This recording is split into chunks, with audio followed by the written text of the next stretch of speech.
നമസ്കാരം, സ്വാഗതം എല്ലാ പ്രേക്ഷകർക്കും ഫസ്റ്റ് ഡിബേറ്റിലേക്ക്. കോവിഡ് കാലത്ത് ഇരുട്ടടിയായി പാചകവാതക വില വീണ്ടും കൂട്ടിയിരിക്കുകയാണ് രാജ്യത്തെ എണ്ണ കമ്പനികൾ. ഈ മാസം രണ്ടാം തവണയാണ് വില വർധന. ആകെ കൂടിയത് 100 രൂപ. അന്താരാഷ്ട്ര വിപണിയിൽ ക്രൂഡ് ഓയിൽ വില കുറഞ്ഞു നിൽക്കുമ്പോഴും രാജ്യത്ത് ഇന്ധനവില ഉയരുന്നത് സർക്കാർ ഏർപ്പെടുത്തുന്ന കൊടിയ നികുതി ഭാരം കൊണ്ടാണെന്നറിയാത്തവരില്ല. ഇന്ന് ലോകത്തെ എണ്ണയ്ക്ക് ഏറ്റവും അധികം നികുതി ചുമത്തുന്ന രാജ്യമായി ഇന്ത്യ മാറിയിരിക്കുന്നു. ഏറ്റവും കുറവ് കോർപ്പറേറ്റ് നികുതി ഈടാക്കുന്ന രാജ്യവും ഇതുതന്നെ. ദുരിതകാലത്തും പൗരന്റെ തലയിലേക്ക് മനസാക്ഷിക്കുത്തില്ലാതെ നികുതി ഭാരം ചുമത്തിക്കൊടുക്കുന്ന സർക്കാർ ഇന്ത്യയെ എങ്ങോട്ടാണ് കൊണ്ടുപോകുന്നത്? 6 വർഷം കൊണ്ട് 20 ലക്ഷം കോടിയോളം അധിക നികുതി വഴി പിഴിഞ്ഞെടുത്ത സർക്കാർ പൗരൻ എന്താണ് പകരം നൽകുന്നത്? എന്ത് ജനദ്രോഹ തീരുമാനമെടുത്താലും ആരും ചോദിക്കില്ല എന്ന ധൈര്യമുണ്ടോ നരേന്ദ്രമോദി സർക്കാരിന്? ഫസ്റ്റ് ഡിബേറ്റ് തുടങ്ങുന്നു 5 ചോദ്യങ്ങളുമായി. ഇന്ധനവില അടിക്കടി കൂട്ടി കൊല്ലാക്കൊല്ല ചെയ്യുന്നോ മോദി സർക്കാർ? കോവിഡ് കാലത്തെ ജനങ്ങളുടെ ദുരിതത്തെ പരിഹസിക്കുകയാണോ കേന്ദ്രം? അടിക്കടി ഇങ്ങനെ നികുതി കൂട്ടാനുള്ള ന്യായീകരണം എന്താണ്? എന്തു ചെയ്താലും എത്ര കൂട്ടിയാലും ആരും ചോദിക്കില്ല എന്ന ധൈര്യമുണ്ടോ കേന്ദ്രത്തിന്? സർക്കാരിന് കാശില്ലെങ്കിൽ കോർപ്പറേറ്റുകളുടെ നികുതിയിൽ തൊടാത്തത് എന്തുകൊണ്ടാണ്? നമ്മോടൊപ്പം ഈ ചർച്ചയിൽ പങ്കെടുക്കുന്നത് സി ശിവൻകുട്ടി, BJPയിൽ നിന്ന്, ഡോക്ടർ സരിൻ പി, കോൺഗ്രസ് നേതാവ്, ജെയ്സി തോമസ്, DYFI സംസ്ഥാന സെക്രട്ടേറിയറ്റ് അംഗം, MK ഹരിദാസ്, പ്രോപ്പർ ചാനൽ എന്ന സംഘടനയുടെ പ്രതിനിധി എന്നിവരാണ്. ആദ്യം സി ശിവൻകുട്ടി, ഇന്നിപ്പോൾ 50 രൂപ കൂടി പാചകവാതകത്തിന് കൂട്ടിയിരിക്കുന്നു ഗാർഹിക ഉപഭോഗത്തിനുള്ളതിൽ. താങ്കൾ തൃപ്തനാണോ ഈ വില വർധനയിൽ? അല്ല, ഈ സാഹചര്യം എന്താണ് എന്നുള്ളതിനെ സംബന്ധിച്ച് ഒന്ന് അറിയേണ്ട കാര്യങ്ങളുണ്ട്. അപ്പോൾ എന്ത് തന്നെയായിരുന്നാലും ഗവൺമെൻറ്റിൻ്റെ ഭാഗത്തു നിന്ന് ഇത്തരത്തിൽ അങ്ങനെ ഗവൺമെൻറ് അല്ലല്ലോ ഇത് വർദ്ധിപ്പിക്കുന്നത്. ഇപ്പോൾ പാചകവാതകത്തിൻ്റെ വില വർദ്ധിപ്പിക്കുന്നത് ഗവൺമെൻറ്റാണ് എന്നാണല്ലോ ഇപ്പോൾ നിഷാന്ത് ചർച്ചയിൽ പറഞ്ഞത്. ഗവൺമെൻറ് അല്ലല്ലോ പാചകവാതകത്തിൻ്റെ വില കൂട്ടിയിട്ടുള്ളത്. അപ്പോൾ ഇത് സ്വാഭാവികമായും ഉണ്ടാകുന്നത് ഒരു അന്താരാഷ്ട്ര നിലവാരത്തിലുണ്ടാകുന്ന ഒരു സാഹചര്യമാണ്. ഇത് ഗവൺമെൻറ് പരിശോധിക്കും. ഇത് ഗവൺമെൻറ് പരിശോധിച്ചിട്ട് എന്താണ് തീരുമാനമെടുക്കുക എന്നുള്ളത് അതിനെ സംബന്ധിച്ച് ആലോചിച്ച് തീരുമാനമെടുക്കും. ഒരു കാലഘട്ടത്തിലും ഇപ്പോൾ നരേന്ദ്രമോദി സർക്കാർ അധികാരത്തിൽ വന്നതിന് ശേഷം ഗവൺമെൻറ് അല്ല പാചകവാതകത്തിൻ്റെ വില വർദ്ധിപ്പിക്കുന്നത്.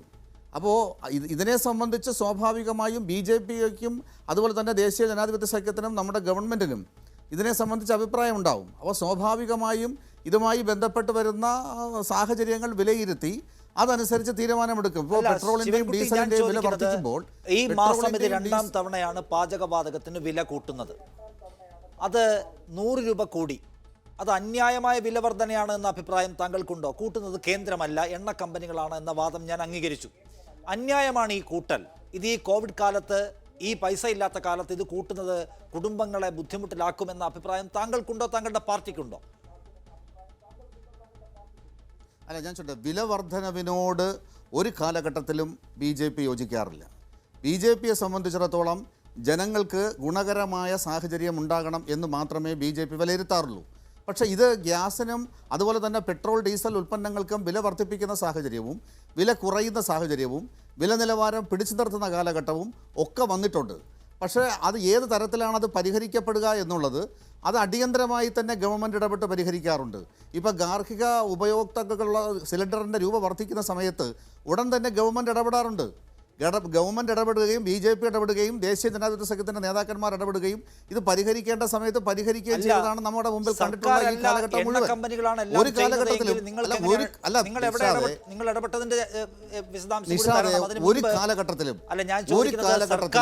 ശിവൻകുട്ടി സർക്കാരല്ല കൂട്ടുന്നതും കുറയ്ക്കുന്നതുമെങ്കിൽ പിന്നെ എങ്ങനെയാണ് BJPക്കും സർക്കാരിനും ഇടപെട്ട് ഇത് കുറയ്ക്കാൻ കഴിയുമെന്ന് താങ്കൾ ആത്മവിശ്വാസം കൊള്ളുന്നത്? അല്ല, ഞാൻ പറഞ്ഞോട്ടെ, നരേന്ദ്രമോദി സർക്കാർ അധികാരത്തിൽ വന്ന ശേഷം ഒറ്റയടിക്കൊന്നും ഒരു സ്ഥലത്തൊന്നും ഇത് വർദ്ധിപ്പിക്കാറില്ല. ഈ പെട്രോൾ ഡീസൽ വില പോലും നിയന്ത്രിച്ച് നിർത്തുകയാണ് ചെയ്തിട്ടുള്ളത്. അത് നിയന്ത്രിച്ചു കൊണ്ട് തന്നെയാണ് ഇതുവരെ മുന്നോട്ട് പോയിട്ടുള്ളത്. എപ്പോഴൊക്കെ വില കൂടിയിട്ടുണ്ടോ ആ വില കുറയ്ക്കുന്നതിന് വേണ്ടി ഗവൺമെന്റ് ഇടപെട്ടിട്ടുണ്ട്. ഇല്ല. BJP നേതൃത്വം ഇടപെട്ടിട്ടുണ്ട്. ഇല്ല. അതിന്റെ അടിസ്ഥാനത്തിൽ വില നിലവാരം കുറച്ചിട്ടുണ്ട്. വില നിലവാരം കുറച്ച സംഭവങ്ങൾ നമ്മുടെ ഗവൺമെന്റ് ചെയ്തിട്ടുള്ള ഏറ്റവും വലിയ നിരക്കിലാണ് നമ്മുടെ ഇന്ധന വില നിൽക്കുന്നത്. അത് എന്തുകൊണ്ടാണെന്ന് താങ്കൾക്ക് അറിയാമോ? കാരണം പെട്രോളിന്റെയും ഡീസലിന്റെയും വില കുറവാണ്.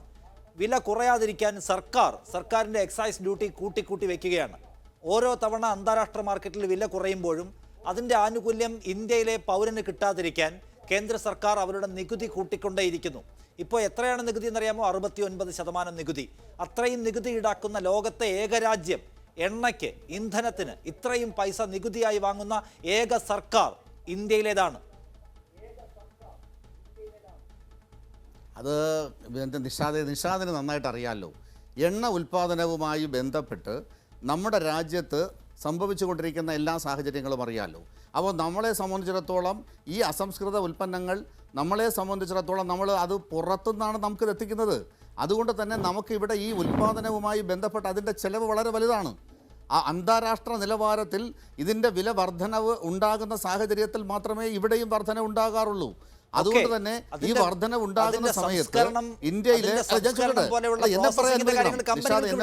കമ്പനികൾക്ക് ഞാൻ പറയുന്നതിലേക്കല്ല താങ്കൾ വരുന്നത്. അതുകൊണ്ടാണ്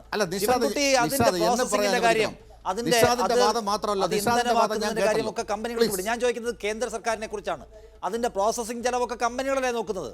അത് കഴിഞ്ഞിട്ട് കേന്ദ്ര സർക്കാരിന്റെ നികുതിയെ കുറിച്ചാണ് ഞാൻ ചോദിക്കുന്നത്. 70% നികുതി കേന്ദ്ര സർക്കാർ ഈടാക്കുകയാണ്.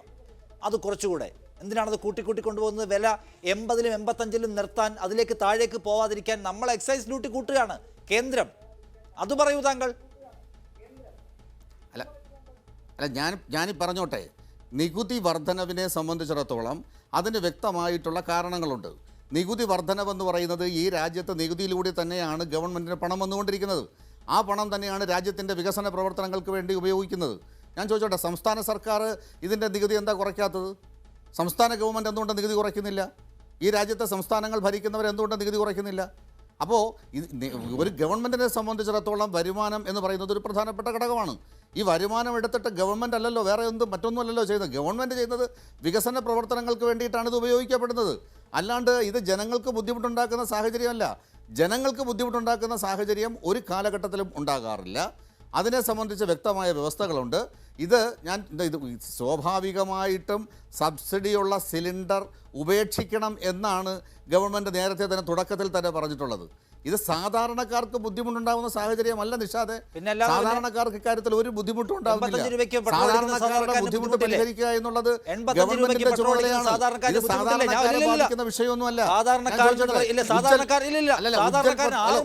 സബ്സിഡി ബാങ്കിൽ വന്നിട്ട് 6 മാസമായി സബ്സിഡി കൊടുക്കുന്നില്ല. അത് താങ്കൾക്ക് അറിയില്ലേ? താങ്കൾക്ക് കിട്ടുന്നില്ല സബ്സിഡി. സബ്സിഡി ഇവിടെ ആർക്കും കൊടുക്കുന്നില്ല. 6 മാസമായി സബ്സിഡി കൊടുക്കുന്നില്ല. സബ്സിഡി കൊടുത്തുകൊണ്ടിരിക്കുകയാണ് നിഷാദെ. ഇല്ലാത്ത കാര്യം പറയരുത്. സബ്സിഡി കൊടുത്തുകൊണ്ടിരിക്കുകയാണ് നിഷാദെ. 6 മാസമായി കിട്ടുന്നില്ല. സബ്സിഡി കൊടുത്തുകൊണ്ടിരിക്കുകയാണ്. സബ്സിഡി ആരാ പറഞ്ഞേ? സബ്സിഡി ക്യാൻസൽ ചെയ്യാൻ പറ്റില്ല നിഷാദെ. സബ്സിഡി ക്യാൻസൽ ചെയ്യാൻ പറ്റില്ല. സബ്സിഡി ക്യാൻസൽ ചെയ്യാൻ പറ്റില്ല. സബ്സിഡി ബാങ്ക് അക്കൗണ്ട് വഴി വന്നുകൊണ്ടിരിക്കുന്നു. നരേന്ദ്രമോദി സർക്കാർ സബ്സിഡി കൃത്യമായി ബാങ്ക് അക്കൗണ്ട് വഴി വന്നുകൊണ്ടിരിക്കുകയാണ്. നിങ്ങളില്ല എന്ന് പറഞ്ഞാൽ എന്ത് അടിസ്ഥാനത്തിലാണ്? ഇതിനാരും അടിസ്ഥാനമില്ലല്ലോ നിഷാദെ. സബ്സിഡി അനുവദിച്ചുകൊണ്ടിരിക്കുന്നു. സബ്സിഡി ഒന്നും നിർത്തിയിട്ടില്ല. ഇല്ലാത്ത കഥകൾ ഉണ്ടാക്കരുത്. ഞാൻ വളരെ വ്യക്തമായിട്ട് തന്നെ പറയുന്നത്, കേന്ദ്ര സർക്കാരിനെ സംബന്ധിച്ചിടത്തോളം കേന്ദ്ര സർക്കാർ പാചകവാതക വില കൂട്ടിയിട്ടില്ല. ഒരു കാരണവശാലും അത്തരത്തിൽ ഗവൺമെൻറ് തീരുമാനമെടുക്കില്ല. ഇത് എണ്ണ കമ്പനികൾ അതിൻ്റെ വില വർദ്ധിപ്പിക്കുമ്പോൾ ഗവൺമെൻറ് ഇടപെടേണ്ട സമയത്ത് ഇടപെട്ട് ഈ വിഷയത്തിൽ പരിഹാരം ഉണ്ടാക്കും. സർവാധികാരവും കൊടുത്തു കഴിഞ്ഞു. ഗവൺമെന്റ് ഇടപെടാൻ കഴിയണമെങ്കിൽ BJP നിർണായകമായ റോൾ വഹിക്കുന്ന ഏതെങ്കിലും തെരഞ്ഞെടുപ്പ് വരണം. വരുമ്പോൾ മാത്രമേ ഇത് ഹോൾഡ് ചെയ്ത് വെക്കാറുള്ളൂ. അല്ലാത്തപ്പോഴൊക്കെ കൂട്ടുകയാണ്. ബീഹാർ തെരഞ്ഞെടുപ്പ് സമയത്ത് ഒരു തരത്തിലും എണ്ണവില കൂടിയില്ല. ബീഹാർ തെരഞ്ഞെടുപ്പ് കഴിഞ്ഞു 10 ദിവസം കഴിഞ്ഞപ്പോൾ എണ്ണവില കൂടാൻ തുടങ്ങി. കേരളത്തിൽ ഇവിടുത്തെ തദ്ദേശ ഭരണ തെരഞ്ഞെടുപ്പിന്റെ കാലത്ത് വില കൂടുന്നുണ്ടായിരുന്നു. കേരളത്തിൽ തദ്ദേശ തെരഞ്ഞെടുപ്പിന്റെ കാലത്ത് കൂടി. കാരണം കേരളത്തെക്കുറിച്ച് നിങ്ങൾക്ക് വലിയ പ്രതീക്ഷയില്ലല്ലോ. അവിടെ തെരഞ്ഞെടുപ്പിൽ എന്തെങ്കിലും കാര്യമായ നേട്ടം ഉണ്ടാക്കാവുന്ന കേന്ദ്ര BJPക്ക് വലിയ പ്രതീക്ഷയില്ലാത്തതുകൊണ്ട് ഇവിടുത്തെ തെരഞ്ഞെടുപ്പ് കാലത്തും കൂടി. വേറെ വല്ല സംസ്ഥാനത്തുമായിരുന്നെങ്കിൽ നിങ്ങളിത് ഹോൾഡ് ചെയ്ത് വെച്ചേനെ. ജെയ്സി തോമസ്, എന്തുകൊണ്ടാണ് സംസ്ഥാന നികുതി കുറയ്ക്കാത്തത്? ഈ ഭാരം കുറയ്ക്കാൻ. അല്ല, ഞാൻ ചോദിച്ചോട്ടെ നിഷാദ്, കേരളത്തിൽ ഞാൻ ആ ചോദ്യത്തിന്റെ മറുപടിയിലേക്ക് ഞാൻ വരാം. ഈ കേരളത്തിലെ മുമ്പായിട്ട് ജനങ്ങൾ മുഴുവൻ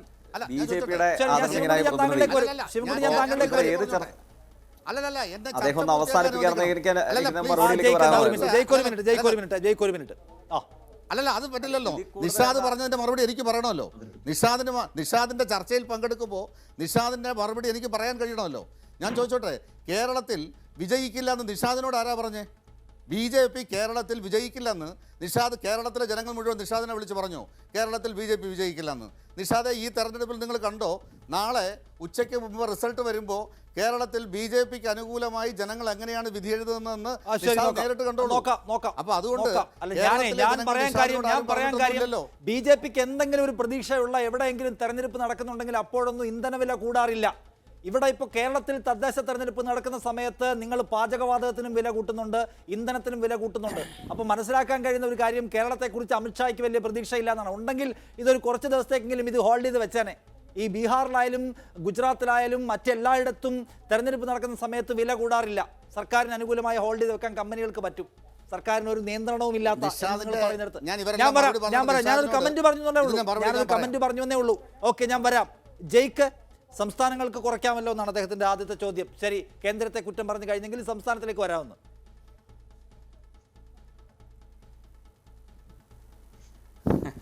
അതായത് ഈ പെട്രോളിൻ്റെയും ഡീസലിൻ്റെയും പാചകവാതകത്തിൻ്റെയും വില വർധനവിനെ സംബന്ധിച്ച് ഇപ്പോൾ ഇവിടെ വന്നിരിക്കുന്ന BJP പ്രതിനിധിയുടെ മാത്രം വ്യക്തിപരമായ എന്തെങ്കിലും ഒരു കുഴപ്പമായിട്ട് ഞാൻ കരുതുന്നില്ല. ഇവർ ആരെവിടെ ഏത് സംവാദത്തിൽ ഏത് ചർച്ചയിൽ പങ്കെടുത്താലും, അത് ഏത് ചാനലിലാവട്ടെ, ഏത് മാധ്യമ സംവാദത്തിൽ പങ്കെടുത്താലും ഇത്തരത്തിൽ സാമാന്യ ബുദ്ധിയുള്ളവരെ നാണിപ്പിക്കുന്ന തരത്തിലുള്ള വാദങ്ങളാണ് ഇവർ പൊതുവെ മുമ്പോട്ടേക്ക് വെക്കാറുള്ളത്. ഞാൻ ഈ വാദങ്ങളൊക്കെ കേൾക്കുമ്പോൾ സാന്ദർഭികമായി ഓർമ്മിച്ചെടുത്തത് വിശ്വപ്രസിദ്ധനായ അടൂരിൻ്റെ സിനിമയുണ്ട്, നമ്മളുടെ വിധേയൻ. അതിൽ ഭാസ്കര പട്ടേൽ നമ്മളെല്ലാവരും ഓർമ്മിക്കുന്ന കഥാപാത്രമാണ്. അദ്ദേഹം തൻ്റെ അടിമയായിട്ടുള്ള തൊമ്മിയുടെ ജീവിത പങ്കാളിയെ ബലാത്കാരത്തിനിരയാക്കിയിട്ട് ഇദ്ദേഹത്തിൻ്റെ മുമ്പിലൂടെ നടന്നു പോകുമ്പോൾ തൊമ്മി ബലാത്കാരത്തിനിരയാക്കപ്പെട്ട തൻ്റെ ജീവിത പങ്കാളിയുടെ അടുത്ത് ചെല്ലുമ്പോൾ ചോദിക്കുന്നുണ്ട്, എന്ത് മണമാണ് പട്ടേലറുടെ സെൻറ്റിനെന്നുള്ളത്.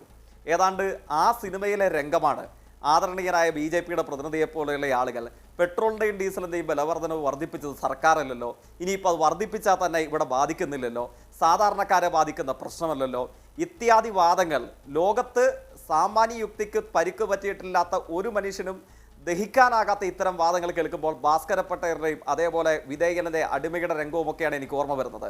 അതായത് എങ്ങനെയാണ് ആങ്കറെങ്കിലും ഓർമ്മിക്കുന്നുണ്ടാവും, എങ്ങനെയാണ് സർക്കാരിൻ്റെ നിയന്ത്രണത്തിലുണ്ടായിരുന്ന വില നിയന്ത്രണ അധികാരം നഷ്ടപ്പെട്ടത്, എങ്ങനെയാണ് ആ വഴി BJPക്ക് വഴികെട്ടിക്കൊടുത്തത് രണ്ടാം UPA ഗവൺമെൻറ് ആയിരുന്നു. ഭാഗികമായി പാചകവാതകത്തിൻ്റെ നിലനിയന്ത്രണ അധികാരം കോർപ്പറേറ്റുകൾക്ക് തിരിച്ചെഴുതി കൊടുത്തത് രണ്ടാം UPA ആയിരുന്നു. അത് നന്നായി പകർത്തി വെച്ചു, കൂടുതൽ ശക്തിയിലും കൂടുതൽ ആഴത്തിലും പരപ്പിലും നന്നായി BJP പകർത്തി വെച്ചു. ഞാനിപ്പോഴും ഓർമ്മിക്കുന്നുണ്ട്, ന്യൂയോർക്കിലെ മാഡിസൺ ചത്തുരത്തിലേക്ക് ഇന്ത്യയുടെ പ്രധാനമന്ത്രി ചുവപ്പ് പരവതാനിയുടെ നടന്നു പോയതിൻ്റെ പിറ്റേ ദിവസമാണ് ഇതിൻ്റെ പരിപൂർണ്ണ നിയന്ത്രണ അധികാരം നമുക്ക് നഷ്ടപ്പെടുന്നത്. ഞാനിപ്പോഴും ഓർമ്മിക്കുന്നത് ആ സമയത്ത് പ്രസിദ്ധീകരിക്കപ്പെട്ട വാർത്തകളിൽ ഒന്നിൻ്റെ തലവാചകം the Madison square has been change the Modison square എന്നുള്ളതായിരുന്നു. മാഡിസൺ ചത്തുരം മോഡിസൺ ചത്തുരമായി എന്ന് കേരളത്തിലെ അടക്കം മുഖ്യധാര മാധ്യമങ്ങൾ തലവാചകം എഴുതിയതിൻ്റെ ഏറ്റവും അടുത്ത ദിവസം പിന്നീട് പരിശോധിച്ചപ്പോൾ എന്താണ് നമ്മൾക്ക് ബോധ്യപ്പെട്ടത്, ആ വലിയ സ്വീകരണത്തിൽ ചെലവഴിക്കപ്പെട്ട ശതകോടികൾ ഒഴുക്കിയത് SR എന്ന് പറയുന്ന ഇന്ത്യയിലെ ഏറ്റവും വലിയ പെട്രോളിയം കോർപ്പറേറ്റുകളിൽ ഒന്നായിരുന്നു. നമ്മുടെ രാജ്യത്തെ മറ്റൊരു കോർപ്പറേറ്റായ അദാനിയും SRും ചേർന്നിട്ടായിരുന്നു മാഡിസൺ ചത്തുരത്തെ മോഡിസൺ ചത്തുരമാക്കിയ സ്വീകരണത്തിന് പണമൊഴുക്കിയത്.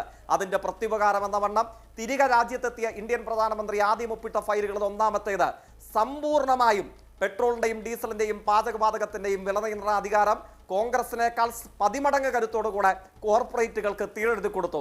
അതിനുശേഷമാണ് BJPയുടെ ബഹുമാനീയനായ പ്രതിനിധി ഇപ്പോഴങ്ങ് ചർച്ച ചെയ്യുന്നത് പോലെ ഇത് ഗവൺമെന്റ് അല്ലല്ലോ എന്നിപ്പോഴങ്ങ് അലമുറയിട്ട് പറയുന്നുണ്ടല്ലോ. ഈ സാഹചര്യം ഉണ്ടാക്കിയത് അങ്ങയുടെ പ്രധാനമന്ത്രിക്ക് അവിടെ ശതകോടികൾ ചെലവഴിച്ച് നൽകിയ ചികിത്സയുടെ സ്വീകരണത്തിന്റെ പ്രത്യുപകാരം എന്ന നിലയിലാണ്. എന്നിട്ട് ഇവിടെ വന്നിട്ട് അലമുറയിട്ട് കരയുകയാണ്. അങ്ങ് സാമാന്യ യുക്തിയിൽ ഒന്ന് പരിശോധിച്ചാൽ അങ്ങേക്ക് പിടികിട്ടില്ലേ? അങ്ങയുടെ വീട്ടിലും പച്ചക്കറിയും പലചരക്കും മറ്റ് സാധനങ്ങളും കടകളിൽ പോയല്ലേ വാങ്ങാറുള്ളത്. നമ്മുടെ നാട്ടിൽ സ്വന്തമായി വാഹനമുള്ളവർ പോട്ടെ, ആ വിഭാഗം പണക്കാരാണെന്നാണല്ലോ നിങ്ങൾ പറയുന്നത്. ഇപ്പോൾ ഞാൻ മനസ്സിലാക്കുന്നത് അങ്ങ് ചിലപ്പോൾ മീഡിയ ഫണ്ട് സ്റ്റുഡിയോ ഫ്ലോറിലേക്ക് വന്നത് മറ്റാരുടെയെങ്കിലും വാഹനത്തിലോ അല്ലെങ്കിൽ ഈ മാധ്യമ സ്ഥാപനത്തിലുള്ള വണ്ടിയിലോ ആകും. അങ്ങേക്ക് സ്വന്തമായ വാഹനം ഉണ്ടെങ്കിലെങ്കിലും ഈ വിലവർധനവിനെ ന്യായീകരിക്കാൻ വേണ്ടി കഴിയുമോ? ഈ പാചകവാതകത്തിൻ്റെയും ഇന്ധനത്തിൻ്റെയും വിലവർധനവ് വന്നാൽ പച്ചക്കറിയുടെ വില കൂടില്ലേ, പലചരക്ക് സാധനങ്ങളുടെ വില കൂടില്ലേ, അവശ്യ സാധനങ്ങളുടെ വില കൂടില്ലേ, ബസ്സിനെ ആശ്രയിക്കുന്ന നമ്മുടെ നാട്ടിൽ പൊതുഗതാഗതത്തെ ആശ്രയിക്കുന്ന ലക്ഷോപലക്ഷം വരുന്ന സാധാരണക്കാരുടെയും ദരിദ്രരുടെയും ജീവിതത്തോടുള്ള വെല്ലുവിളിയായി ഇത് മാറില്ലേ? ഈ വെല്ലുവിളിയെക്കുറിച്ച് ചോദിക്കുമ്പോഴാണ് അങ്ങയുടെ സഹപ്രവർത്തകനായ BJPയുടെ സംസ്ഥാന അധ്യക്ഷൻ കഴിഞ്ഞ ദിവസം എന്താ പറഞ്ഞത്? ഞങ്ങൾ വണ്ടി ഉന്തുകയും കാളവണ്ടിയിൽ കയറി നടക്കുകയും ഒക്കെ പ്രതിഷേധിക്കുകയൊക്കെ ചെയ്തിട്ടുണ്ട്, പക്ഷെ അത് ഞങ്ങൾ പ്രതിപക്ഷത്തിരുന്നപ്പോഴാണ്. ഇപ്പോൾ ഞങ്ങൾക്ക് പ്രതിഷേധിക്കാൻ സൗകര്യമില്ല, ഇപ്പോൾ പ്രതിപക്ഷത്തിരുന്നവരൊക്കെ ഒന്ന് പ്രതിഷേധിച്ചു കൊള്ളണം എന്ന് വെച്ചാൽ പരമമായ പരിഹാസം. തങ്ങളെ വോട്ട് ചെയ്ത് വിജയിപ്പിച്ച ഈ രാജ്യത്തെ ജനങ്ങളെ അടിമ വേലക്കാരായി ഞങ്ങൾ കാണും. ഞങ്ങൾക്ക് തോന്നുമ്പോൾ ഞങ്ങൾ തുക വർദ്ധിപ്പിക്കും. ഞങ്ങളുടെ കോർപ്പറേറ്റുകളായി വർദ്ധിപ്പിക്കും. പരിഹസിക്കുന്നു എന്നത് ഞാൻ ചോദിക്കുന്ന ജയ്ക്ക് നമുക്ക് കേന്ദ്ര സർക്കാരിനോട് ഇതൊക്കെ പറഞ്ഞു നോക്കാം, സമരം ചെയ്ത് നോക്കാം, പ്രതിഷേധിച്ച് നോക്കാം. പക്ഷേ ജനവിരുദ്ധമായ ജനദ്രോഹപരമായ നയമാണ് അവർ കൈക്കൊള്ളുന്നതെങ്കിൽ എന്തെങ്കിലും ഒരു റിലാക്സേഷൻ കൊടുക്കാൻ കഴിയുക പിന്നെ സംസ്ഥാനത്തിനാണ്. ഉമ്മൻചാണ്ടി പറയുന്നു 4 തവണ ഞങ്ങൾ കുറച്ചിട്ടുണ്ട് എന്ന്. ഇപ്പം നല്ല പോലെ എക്സൈസ് ഡ്യൂട്ടിയുടെ വിഹിതം കിട്ടുന്ന സമയമാണല്ലോ, നമുക്ക് കുറച്ചുകൂടെ.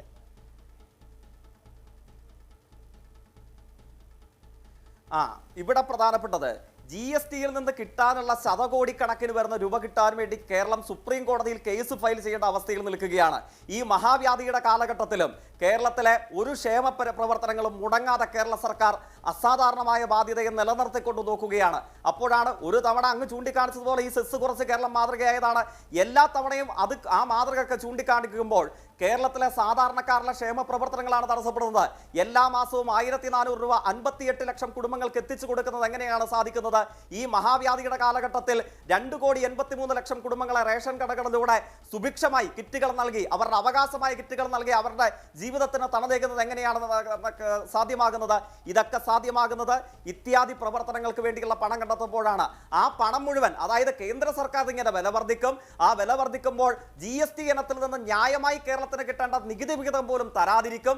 ഇങ്ങനെയൊക്കെ ഒരു സംസ്ഥാനത്തെ ഞെക്കി ഞെരിച്ച് കൊല്ലാൻ നോക്കിയിട്ടും ജനക്ഷേമ പ്രവർത്തനങ്ങളോട് സംസ്ഥാനം മുമ്പോട്ടേക്ക് പോകുമ്പോഴാണ്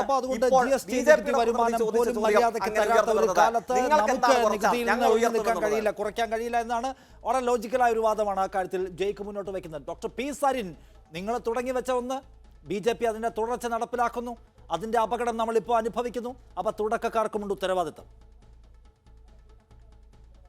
നിഷാദ് അങ്ങനെ പറഞ്ഞു വെക്കുമ്പോ ചർച്ച ബാലൻസ് ചെയ്യാൻ പറ്റുമെങ്കിൽ നിഷാദിന് അങ്ങനെ ഒരു വാദം മുന്നോട്ട് വെക്കാം.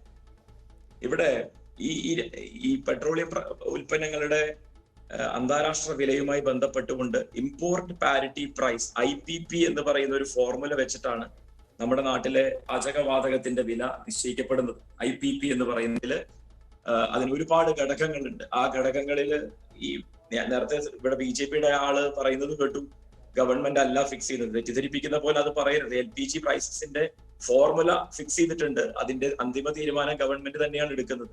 അതിലെ ഏറ്റക്കുറച്ചിലുകൾക്ക് ഇപ്പൊ ഉദാഹരണത്തിന് ഡോളറുമായിട്ടുള്ള രൂപയുടെ വിനിമയ നിരക്ക് പോലും അതിനെ ബാധിക്കും. അപ്പൊ ഒരു ബേസിക്കലി നമുക്കൊരു എക്കോണമീനെ മാനേജ് ചെയ്യാൻ അറിയാത്ത ഒരു സർക്കാർ അത് കുത്തഴിഞ്ഞു പോകുന്ന സമയത്ത് കണ്ടു നിൽക്കാൻ മാത്രമാണ് പറ്റുക എന്നുള്ളതിനേക്കാൾ അവർക്ക് ചെയ്യാവുന്ന ഒരുപാട് കാര്യങ്ങളിൽ ഇടപെടില്ല എന്നുള്ള നിർബന്ധ ബുദ്ധി കൂടി പിടിക്കുമ്പോഴാണ് ഈ അപകടങ്ങൾ സംഭവിക്കുന്നത്. എന്തിനായിരുന്നു പെട്രോളിയം പ്രൈസ് ഡീറെഗുലേറ്റ് ചെയ്തത്, അല്ലെങ്കിൽ പാചകവാതകത്തിന്റെ രീതികള്, സബ്സിഡികൾ ബാങ്ക് അക്കൗണ്ടിലേക്ക് കൊടുക്കുന്ന രീതികളിലേക്ക് കൊണ്ടുവന്നത് എന്നൊക്കെ കാലഘട്ടം ആവശ്യപ്പെടുന്ന ഭരണപരിഷ്കാരമായിരുന്നു. ഭരണപരിഷ്കാരം എന്നതുകൊണ്ട് ഉദ്ദേശിച്ചത് കോമ്പറ്റിറ്റീവ്നെസ് വരുന്നതിന്റെ ഭാഗമായിട്ട് ഉണ്ടാകുന്ന നല്ലത് എന്തൊക്കെയാണോ അത് ജനത്തിന് തന്നെ വരുമെന്നും, ഈ സബ്സിഡി എന്ന് പറയുന്ന കൺസെപ്റ്റിൽ വെള്ളം ചേർക്കാതെ തന്നെ ആ ഡയറക്റ്റ് ബെനിഫിറ്റ് ട്രാൻസ്ഫർ DBT എന്നുള്ള രീതിയിൽ അത് ബാങ്ക് അക്കൗണ്ടിലേക്ക് വരുന്നു എന്നുള്ളതുമായിരുന്നു. അപ്പൊ പ്രൈസിൽ നമുക്ക് ഒരു ഒരു കൃത്രിമത്വം അതിൽ കൊണ്ടുവരേണ്ട ആവശ്യമില്ല എന്ന്. ഇത് കാലഘട്ടം ആവശ്യപ്പെടുന്ന ഒരു പരിഷ്കാരമായിട്ടാണ് അവതരിപ്പിക്കപ്പെട്ടത്. ആ സമയത്ത് അന്താരാഷ്ട്ര വില കുതിച്ചുയരുന്ന സമയത്ത് അതിനെ പിടിച്ചു നിർത്താൻ ഇക്കോണമിക്സ് അറിയുന്ന മൻമോഹൻ സിംഗും നാട്ടിലെ ജനങ്ങളെ കഷ്ടപ്പെടുത്താതിരിക്കേണ്ടത് എങ്ങനെയാണ് എന്നറിയുന്ന UPAയും വളരെ കൃത്യമായി അതിൽ ഇടപെട്ടിരുന്നു. ഇന്റർനാഷണൽ പ്രൈസ് കൂടുമ്പോൾ അല്ലാതെ ഒരിക്കൽ പോലും അത് കൂടിയിട്ടില്ല എന്നുള്ളതായിരുന്നു വസ്തുത. കുറയുന്ന സമയത്ത് അതിൻ്റെതായിട്ടുള്ള രീതിയിൽ എക്സൈസ് ഡ്യൂട്ടികൾ കൂട്ടിവെക്കാനല്ല ശ്രമിച്ചത്. ഇപ്പോഴത്തെ സാഹചര്യം പോലെ എക്സൈസ് ഡ്യൂട്ടി കൂട്ടിവെച്ച് പ്രൈസ് ഡ്രോപ്പ് ഉണ്ടാവാതെ ഈ പ്രൈസ് എന്തായാലും കൊടുത്ത് ശീലിച്ചല്ലോ ജനം. ഇവിടെ പ്രധാനപ്പെട്ട വിഷയം അവിടെയാണ്. ജനങ്ങളെ കൊണ്ട് അവർക്ക് ഒരു ഷോക്കർ കൊടുത്തു കഴിഞ്ഞാൽ, ഒരു ഷോക്ക് ട്രീറ്റ്മെന്റ് കൊടുത്താൽ അവർക്ക് അത് ശീലമായിക്കൊള്ളും എന്നുള്ള ആ മനോഭാവത്തെ വളരെ കൃത്യമായി ഉപയോഗപ്പെടുത്തുകയാണ്. അത് കൊലപാതകങ്ങൾ മുതൽ, രാഷ്ട്രീയ കൊലപാതകങ്ങൾ മുതൽ, വർഗീയമായിട്ടുള്ള ചേരിതിരിവുകളുടെയും വിദ്വേഷ പ്രസംഗങ്ങളുടെയും ഒക്കെ രീതികൾ ആദ്യത്തെ ഡോസ് ജനം സ്വീകരിച്ചു കഴിഞ്ഞാൽ പിന്നെ എത്ര ഡോസിൽ വേണമെങ്കിലും കൊടുത്തുകൊണ്ടിരിക്കാം എന്നുള്ള വളരെ വളരെ തെറ്റായ രീതിയിൽ ഒരു ജനാധിപത്യത്തെ വിലയിരുത്തുന്നതിന്റെ ഭാഗമായിട്ട് സംഭവിക്കുന്നതാണ്. അതുകൊണ്ട് തന്നെയാണ് സിറ്റിസൺഷിപ്പ് അമെൻമെന്റ് ആക്ട് വന്നതിന് ശേഷം ഇപ്പോ കർഷക ബില്ലിലേക്ക് അത് കടക്കുമ്പോഴും ഇപ്പോഴും കർഷകർക്ക് ഇത് നല്ലതാണ് എന്ന് പറഞ്ഞുകൊണ്ടിരിക്കുന്ന കേന്ദ്ര സർക്കാരിന് എന്തുകൊണ്ടാണ് ഇത് കർഷകർക്ക് നല്ലത് എന്ന് കർഷകരെ പോലും ബോധിപ്പിക്കാൻ സാധിക്കാതിരിക്കുന്നത്. ഞാൻ ആവർത്തിച്ചു പറയുന്നത്, ഈ പാചകവാതക വിലയുടെ തീരുമാനങ്ങൾ എടുക്കുന്ന രീതികളിൽ ഇപ്പോഴും സർക്കാരിന് കൃത്യമായ പങ്കുണ്ട്. അത് മാസാമാസങ്ങളിൽ അത് റീസെറ്റ് ചെയ്യുമ്പോൾ കഴിഞ്ഞ ആഴ്ചകളിലെ ഡോളർ വിനിമയ നിരക്ക് എത്രയായിരുന്നു എന്നുള്ളതിന്റെ ഒരു വിലയിരുത്തൽ അടക്കം അതിലേക്ക് കൊണ്ടുവരാം. അവിടെ നഷ്ടം സഹിച്ചും അത് കുറച്ചു വെക്കാനുള്ള തീരുമാനം നയപരമായി എടുക്കുന്നതിൽ ഒരു തെറ്റുമില്ല. പക്ഷെ നയത്തിനോട് പോയി പണി നോക്കാൻ പറയുകയും ജനം ഇത് സഹിച്ചുകൊള്ളും എന്ന് വിശ്വസിക്കുകയും ചെയ്യുമ്പോൾ സംഭവിക്കുന്ന അപകടം എന്ന് പറയുന്നത്, അറിയാതെ ആണെങ്കിൽ പോലും ഈ അമിത ഭാരം മറ്റ് അവശ്യ വസ്തുക്കളുടെ വിലയിലേക്ക് കടന്നു കയറുകയും അത് ജനങ്ങൾക്ക് താങ്ങാൻ പറ്റാവുന്ന രീതിയിലാവുകയും ചെയ്യുന്നു. ഇവിടെ ആരൊക്കെ തമാശ പറയുന്നത് കേട്ടു, വണ്ടിയുടെ മൈലേജിന്റെ പ്രശ്നമാണ്. അതായത് പണ്ടും ഇവർ 50 രൂപയ്ക്കാണ് പെട്രോൾ അടിച്ചിരുന്നത്, ഇപ്പോഴും 50 രൂപയ്ക്ക് തന്നെ ഞങ്ങൾ അടിക്കുന്നത്, പക്ഷെ വണ്ടിയുടെ മൈലേജിന്റെ കുഴപ്പം കൊണ്ടാണ് എന്ന് പറയുന്ന രീതിയിൽ വരെ ഞാൻ ആദ്യം വിചാരിച്ചത് ട്രോളാണെന്ന്. പിന്നെ നമ്മുടെ കേന്ദ്രമന്ത്രിയുടെ നിലവാരം എന്തായാലും ഇവിടുത്തെ BJP പ്രതിനിധി കാത്തു സൂക്ഷിച്ചു. അദ്ദേഹത്തിന്റെ ഒക്കെ ഒരു ഭാഷ്യം കേൾക്കുമ്പോൾ ഈ പ്രൈസ് ഈ വില കൂടുന്നത് നല്ലതല്ലേ, നികുതി ഇനത്തിൽ കിട്ടുന്ന പൈസ കൂടിക്കൊണ്ടിരിക്കുമ്പോൾ അത് ജനങ്ങൾക്ക് തന്നെ 2022 പാർപ്പിടങ്ങൾ ഇല്ലാത്ത ഒരു മനുഷ്യർ പോലും ഇന്ത്യയിൽ ഉണ്ടാവരുത് എന്നുള്ള പദ്ധതിക്ക് നമ്മൾ മുതൽക്കൂട്ടാവുന്ന രീതിയിലല്ലേ എന്നൊക്കെ പറയുമ്പോൾ, അങ്ങനെയാണെങ്കിൽ പാർപ്പിടരഹിതമായിട്ടുള്ള ഒരു കാര്യത്തിന് ഒരു പ്രത്യേക ഫണ്ട് അങ്ങോട്ട് തുടങ്ങിയാൽ അതിലേക്ക് ആളുകൾ തരും. നിങ്ങൾക്ക് ഇവിടെ വളരെ വ്യക്തമായി പ്രൈവറ്റ് പെട്രോളിയം കമ്പനികളെ അതിനു വേണ്ടിയിട്ട് ഉപയോഗപ്പെടുത്തുന്ന രീതികൾക്ക് വിട്ടുവീഴ്ച ചെയ്യുന്ന രീതികളാണ് അവലംബിക്കുന്നത്. അപ്പോൾ അത് സ്വകാര്യ കുത്തകകളെ സഹായിക്കുക, അവർക്ക് അനുകൂലമായ സാഹചര്യം ഉണ്ടാക്കുക എന്ന വലിയ വിശാലമായ പ്ലാൻ ഉണ്ട് എന്നതൊരു പ്രശ്നമാണ്. അത് ചൂണ്ടിക്കാണിക്കേണ്ട ഒന്നാണ്. അതിലേക്ക് വരുന്നതിന് മുൻപ് ശ്രീ MK ഹരിദാസ് നമ്മോടൊപ്പമുണ്ട്, പ്രോപ്പർ ചാനൽ എന്ന സംഘടനയുടെ പ്രതിനിധി. ശ്രീ ഹരിദാസ്, നേരത്തെ സരിൻ ചൂണ്ടിക്കാണിച്ച ഒരു പോയിന്റ് ഉണ്ട് അതിനകത്ത്, ആളുകളെ ശീലിപ്പിക്കുക കൂടിയ തുകയ്ക്ക് സാധനങ്ങൾ വാങ്ങാൻ, എന്നിട്ട് അതൊരു നോർമൽസിയാക്കി മാറ്റുക. അതായത് 100 രൂപയ്ക്ക് ഒക്കെ ആകും, ഇനി വില ഇങ്ങനെ കൂടിക്കൊണ്ടേ ഇരിക്കുകയാണല്ലോ, ഓരോ ദിവസവും ചെറിയ തുക കൂടിക്കൂടി വരുന്നു, ആളുകൾ അതിനോട് യൂസ്ഡ് ആവുക, അവസാനം 100 രൂപ എത്തുമ്പോൾ ഇത്രയൊക്കെ ഉണ്ട് ഈ നാട്ടിൽ വില എന്ന് വിചാരിക്കുന്ന മനുഷ്യ സമൂഹമാക്കി ഇവിടുത്തെ പൗരനെ മാറ്റുക എന്ന അപകടകരമായ മനഃശാസ്ത്രം പയറ്റുകയാണ് കേന്ദ്രം ചെയ്യുന്നതെന്ന് അത് വിജയിക്കുന്നുണ്ടോ? എനിക്ക് ആദ്യം തന്നെ പറയാനുള്ളത്, ഇവിടെ പങ്കെടുക്കുന്ന BJP പ്രതിനിധിയുടെ ഇപ്പോൾ ഈ പറഞ്ഞ കാര്യങ്ങൾ വെച്ചിട്ട്, അതായത് ഏറ്റവും പ്രധാനപ്പെട്ട ഒരു സംഗതി എന്താ വെച്ചാൽ സബ്സിഡി നിർത്തിയ കാര്യം അദ്ദേഹം സമ്മതിക്കുന്നില്ല. അതുമാതിരി തന്നെ വിലക്കയറ്റം ജനങ്ങളെ ബാധിക്കുന്ന വിവരം അദ്ദേഹം അറിയുന്നില്ല. അപ്പോൾ ഒരു 4 വരി കവിത ഞാൻ അദ്ദേഹത്തിന് വേണ്ടി സമർപ്പിക്കുകയാണ്. ഏതോ മഹാകവിയുടെയാണ്, കവിയുടെ പേരെനിക്കറിയില്ല. അനന്തമജ്ഞാതം അവർണ്ണനീയം ഈ ലോകഗോളം തിരിയുന്നു മാർഗം അതിങ്ങലെങ്ങാണ്ട് ഒരിടത്തിരുന്ന് കാണുന്ന മർത്യൻ കഥയെന്ത് കണ്ടു. ആ മർത്യനിൽ ഒരാളാണ് ഇപ്പോൾ താങ്കൾ ഇവിടെ BJPയുടെ പ്രതിനിധിയായിട്ട് സംസാരിക്കുന്നത് എന്നുള്ളത് മനസ്സിലാക്കുക. നിഷാദ്, ഇത് ഈ പാചകവാതകം ഉപഭോക്താക്കളല്ല, പാചകവാതക ഉപയോക്താക്കളാണ്. ഉപയോഗിക്കാതെ തരമില്ലാത്തവനെയാണ് ഉപയോക്താക്കൾ എന്ന് പറയുന്നത്. ഇപ്പോൾ നമ്മൾ ബ്രാൻഡഡ് ടീഷർട്ടും ബ്രാൻഡഡ് ഫ്രിഡ്ജൊക്കെ വാങ്ങുന്നവരാണ് ഉപഭോക്താക്കൾ. ആധുനികവൽക്കരണം എന്ന പേരിൽ ജനങ്ങളുടെ അടുക്കളയൊക്കെ തല്ലി തകർത്തിട്ട് അവനെ നിർബന്ധിച്ചിട്ട് പാചകവാതകത്തിൻ്റെ സിലിണ്ടർ എടുത്ത് അടുക്കളയിൽ ഗ്യാസ് കത്തിച്ചിട്ട് ഇവർ നടത്തുന്ന ഈ ഹൈവേ റോബറിക്ക് മറ്റൊന്നുമല്ല മനസ്സിലാക്കേണ്ടത്. അതായത് ഹിന്ദു പ്രീണന നയം വെച്ചിട്ടാണ് ഇവർ അധികാരത്തിൽ കയറിയിരിക്കുന്നത്. ഇവർക്കൊരു വിചാരമുണ്ട്, ഇവരുടെ 5 വർഷത്തെ ഭരണം നന്നായതുകൊണ്ടാണ് ഇവർക്ക് 2ാമത് ഭരണം കൊടുത്തതെന്ന്. ആദ്യം തന്നെ നിങ്ങൾ മനസ്സിലാക്കുക, അതാണ് മനസ്സിലാക്കേണ്ട ഏറ്റവും വലിയൊരു കാര്യം, അതാണ്. അല്ലാതെ നിങ്ങൾക്ക് ജനങ്ങളോടുള്ള പ്രിയം കൊണ്ടല്ല നിങ്ങളെ അധികാരത്തിൽ കയറ്റിയിരിക്കുന്നത്, വേറെ യാതൊരുവിധ മാർഗം ഇല്ലാത്തത് കൊണ്ടാണ്. ഭരണ നൈപുണ്യം തെളിയിക്കാൻ അതിനുള്ള കഴിവുകൾ ജനത്തിൻ്റെ നേരെ ഇത്തരത്തിലുള്ള അനാവശ്യമായിട്ടുള്ള വിലക്കയറ്റം അടിച്ചേൽപ്പിക്കുകയല്ല വേണ്ടത്. പിന്നെ മറ്റൊരു കാര്യം താങ്കൾ മനസ്സിലാക്കണം, 31% നമ്മുടെ ആഭ്യന്തര ഉൽപ്പാദനം ഇവിടെ ക്രൂഡ് ഓയിലിൽ, ഇന്ത്യയുടെ ക്രൂഡ് ഓയിൽ ഇവിടെ 31% ഉണ്ട്. ഏറ്റവും അവസാനം, അതായത് ഈ സെപ്റ്റംബറിൽ കിട്ടിയ വിവരാവകാശ നിയമപ്രകാരം കിട്ടിയിട്ടുള്ള ഒരു വിവരമാണ് 31%. ഇത് സംസ്കരിച്ചെടുക്കാൻ കേവലം $10 ചിലവാകുന്നത്. അപ്പോൾ ബാക്കിയുള്ള, അതായത് 70% സാധനമാണ് പുറത്തുനിന്ന് ഇറക്കുന്നത്. ആ ഇറക്കുന്നതിൻ്റെ ഇപ്പോഴത്തെ വില $50 താഴെയാണ്. അപ്പം നമ്മളൊരു കാര്യം മനസ്സിലാക്കേണ്ടത് എന്താ, അങ്ങനെ കിട്ടുന്ന സംഗതി അതിൻ്റേതായ വില നിശ്ചയിച്ചിട്ട് ജനങ്ങളിലേക്ക് കൊടുക്കാൻ നിങ്ങൾക്കാവുന്നില്ല. കാരണം ക്രൂഡ് ഓയിലിൽ നിന്ന് ആദ്യം ഉൽപ്പാദിപ്പിക്കുന്നതല്ല LPG, 11ഓളം ബൈ പ്രൊഡക്റ്റുകളിൽ നിന്നുള്ള ഒരു പ്രൊഡക്ഷനാണ് LPG. അപ്പോൾ ആ LPGക്ക് ഒരു വില നിശ്ചയിക്കാൻ അറിവ് വേണം. എൻ്റെ വീട്ടിൽ എനിക്ക് പ്രതിമാസം 20,000 രൂപ ശമ്പളം കിട്ടുകയാണ്. ആ ശമ്പളത്തിൽ നിന്നുകൊണ്ട് ആ കുടുംബത്തെ പോറ്റാനുള്ളൊരു ത്രാണി എനിക്ക് വേണം. ഒരു ഫിനാൻഷ്യൽ കൺട്രോൾ എന്ന് പറയില്ലേ, ഫിനാൻഷ്യൽ കൺട്രോൾ ഇല്ലെങ്കിൽ എന്താ സംഭവിക്കുക? ഇതൊക്കെ തന്നെയാണ് ഇപ്പോൾ നിങ്ങളുടെ മോദിയെ സംബന്ധിച്ചിടത്തോളം അദ്ദേഹത്തിന് ഭരിക്കാൻ അറിയില്ല.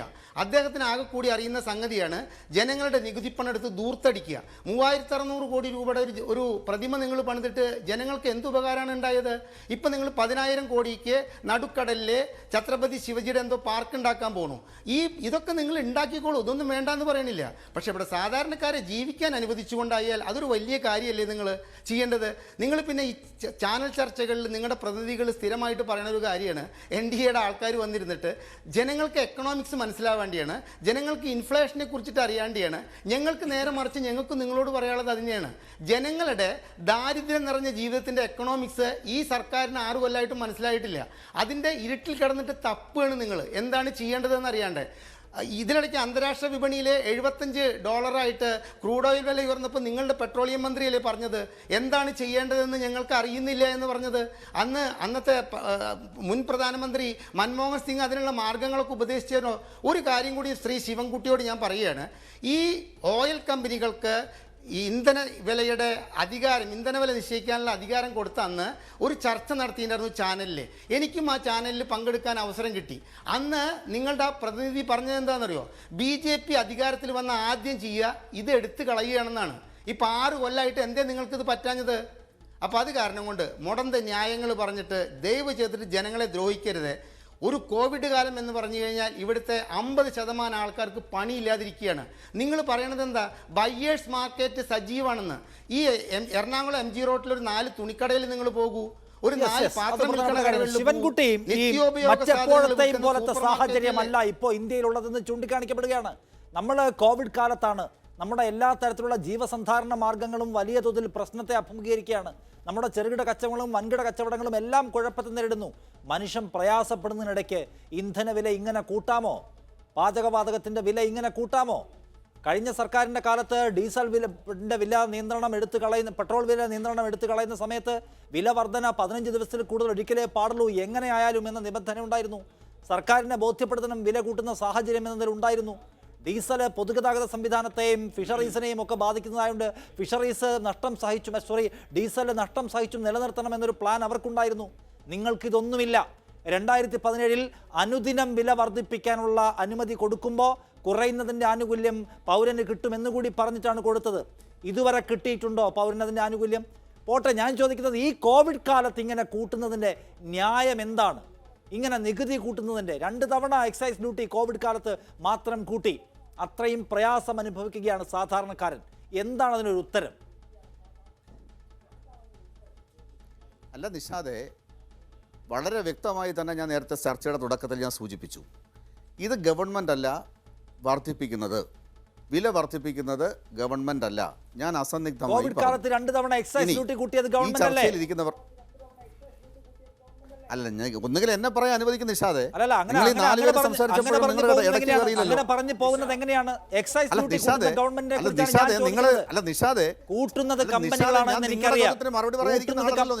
കമ്പനികൾ അല്ല, ഞാൻ കൊടുക്കുന്ന വിലയിൽ കമ്പനികളുടെ വിലയും സർക്കാരിന്റെ നികുതിയും കമ്പനി വിലയും ചേർത്താണ് ഞാൻ കൊടുക്കുന്നത്. ശിവൻകുട്ടി അല്ല നിഷാദെ, ഇങ്ങനെയാണ് നിങ്ങളുടെ ചർച്ചയെങ്കിൽ ഞാൻ നിങ്ങളുടെ ചർച്ചയിൽ ഇരിക്കുന്നില്ല. ഞാൻ നിഷാദിനോട് തുറന്നു പറയുകയാണ്, നിഷാദെ, നിങ്ങൾ അടക്കം 4 പേർക്ക് ഞാൻ മറുപടി പറയേണ്ടതാണ്. നിങ്ങൾ 4 പേരും ഒരേ സ്വരത്തിലാണ് ഈ ചാനൽ ചർച്ചയിൽ സംസാരിക്കുന്നത്. ഒന്ന്, നാളെ തെരഞ്ഞെടുപ്പാണ്, നാളെ തെരഞ്ഞെടുപ്പിൻ്റെ റിസൾട്ടാണ്. കേരളത്തിലെ എല്ലാ ചാനലുകളും തെരഞ്ഞെടുപ്പുമായി ബന്ധപ്പെട്ട വിഷയങ്ങൾ ചർച്ച ചെയ്യുമ്പോൾ മീഡിയ 1 മാത്രമാണ് ഈ ഒരു വിഷയം എടുത്ത് ചർച്ച ചെയ്യുന്നത്.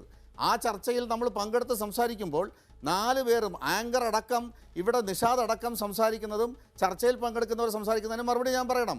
അപ്പം ഞാൻ പറയുമ്പോൾ ഇടയ്ക്ക് കയറി നിഷാദ് മറുപടി പറഞ്ഞുകൊണ്ടിരുന്നാൽ എങ്ങനെയാണ് ചർച്ചയാവുക നിഷാദെ? അതുപോലെ തന്നെ നിങ്ങൾ മറ്റുള്ളവർ പറയുമ്പോൾ എന്താ ഇടയിൽ കയറാത്തത്?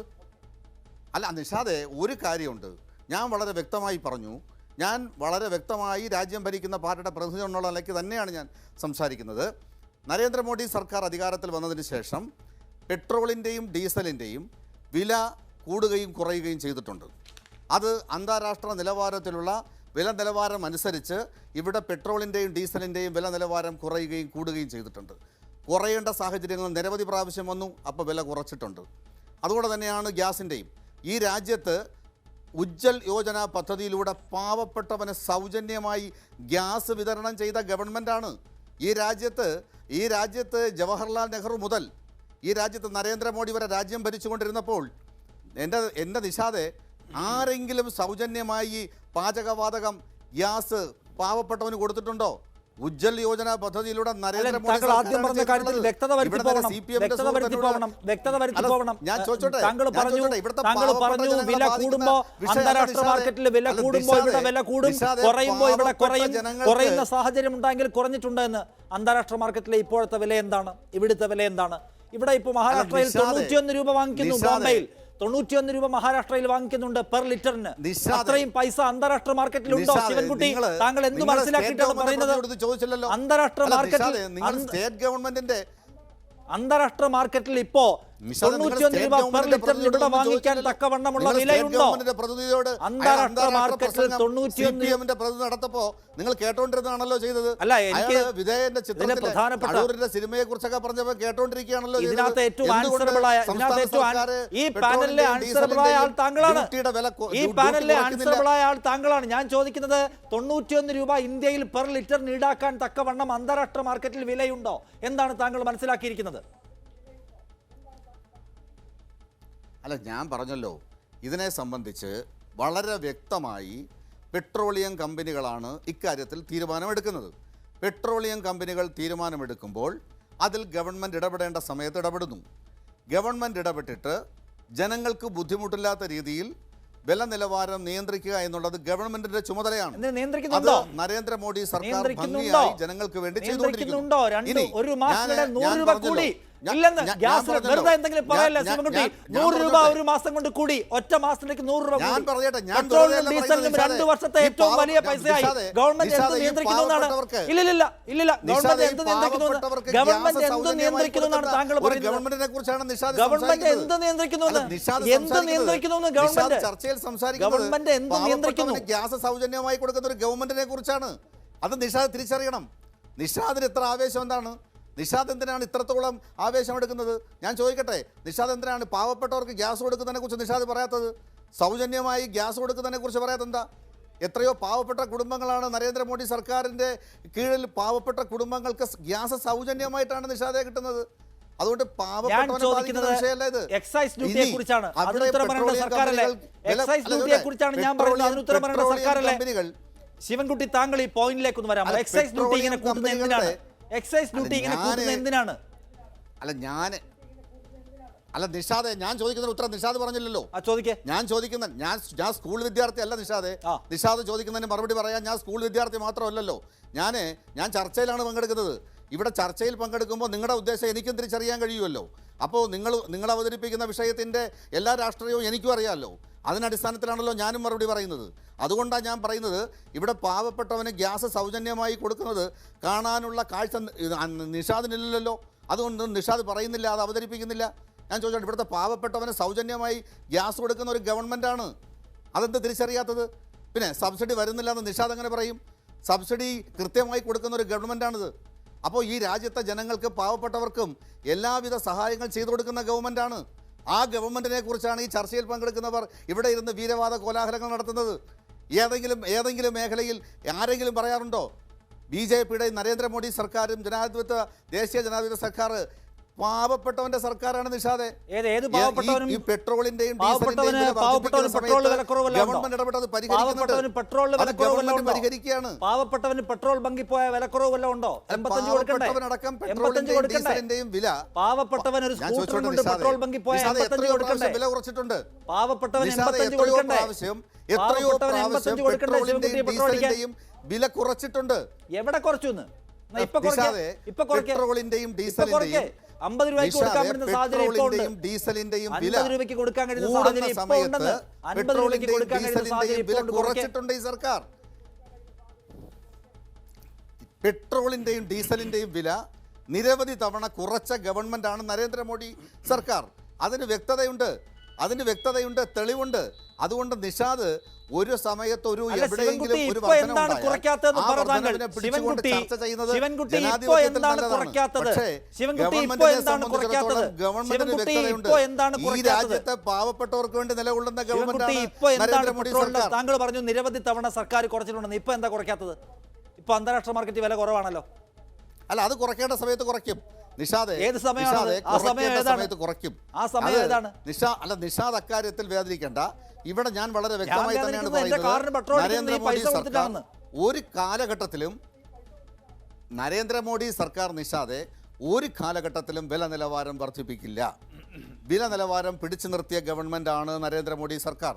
നിത്യോപയോഗ എന്താണ് താങ്കൾ സാധനങ്ങളുടെ പറയുന്നത്? വിലക്കയറ്റം 85 രൂപ ഒരു പെട്രോളിനായി കാലഘട്ടത്തിലും ഈ രാജ്യം നരേന്ദ്രമോദി ഇങ്ങനെ ഗവൺമെന്റിന്റെ നിൽക്കുമ്പോൾ കാലത്തുണ്ടായിട്ടില്ല. ഞങ്ങൾ 1 രൂപ വില കൂട്ടില്ല നിലവാരം എന്ന് പിടിച്ചു നിർത്തിയ ശിവൻകുട്ടി, ഗവൺമെന്റാണ്. താങ്കൾ സംസ്ഥാന ഈ നേതാവാണ്. രാജ്യത്തെ സാധാരണക്കാർക്ക് കോവിഡ് കാലത്ത് എല്ലാ ആനുകൂല്യങ്ങളും വാരിക്കോരി കൊടുത്ത ഒരു ഗവൺമെന്റാണ് നരേന്ദ്രമോദി സർക്കാർ.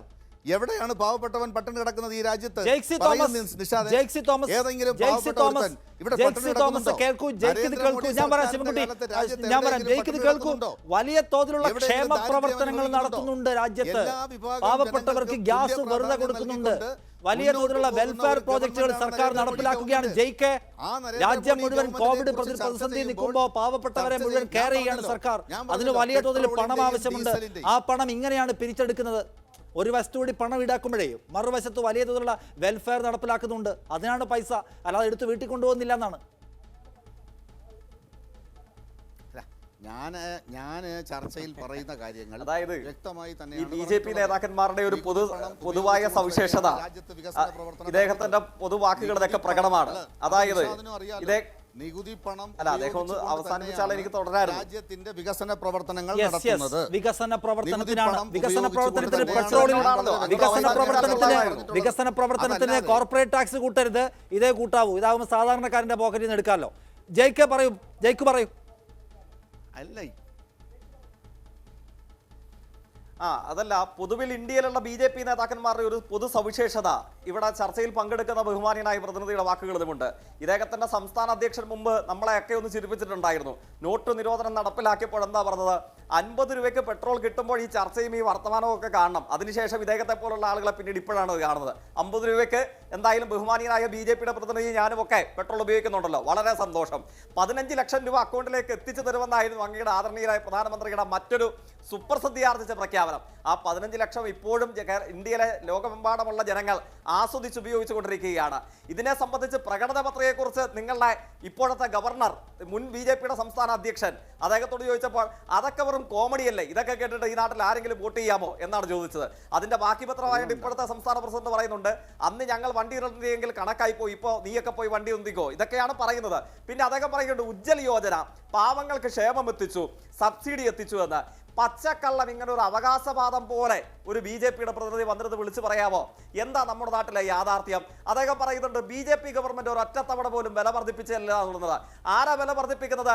BJPയുടെ അനുചരന്മാരായ അല്ലെങ്കിൽ BJPയെ നിയന്ത്രിക്കുന്ന അദാനിയും അതേപോലെ SRM ചേർന്ന് അവർക്ക് ആവശ്യമുള്ളപ്പോൾ വില വർദ്ധിപ്പിക്കുന്നു.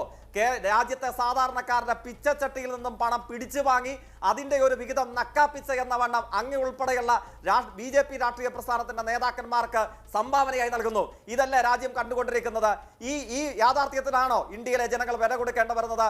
അങ്ങ് ചൂണ്ടിക്കാണിച്ചുവല്ലോ എപ്പോഴൊക്കെയാ വില വർധന ഉണ്ടാകുന്നതെന്ന്. അന്താരാഷ്ട്ര മാർക്കറ്റിൽ 2014 ആണ്ടിൽ അങ്ങയുടെ സർക്കാർ അധികാരമേൽക്കുമ്പോൾ ക്രൂഡ് ഓയിലിന്റെ വില 105 ബാരലുണ്ടായിരുന്നു. അതേ സമയത്ത് തന്നെ രണ്ടാം വർഷത്തിലേക്ക് എത്തുമ്പോൾ ആ ക്രൂഡ് ഓയിൽ വില $45 കുറഞ്ഞു. അങ്ങ് വില കുറച്ചോ? അതായത് 6600 രൂപ ഒരു ബാരലിനുണ്ടായിരുന്ന 2014 അവസ്ഥയിൽ നിന്നും വെറും 3000-ലധികം തുക കുറഞ്ഞ അവസ്ഥയിലേക്ക് ഇന്ത്യയുടെ സാഹചര്യം മാറി. 50% കുറവുണ്ടായി.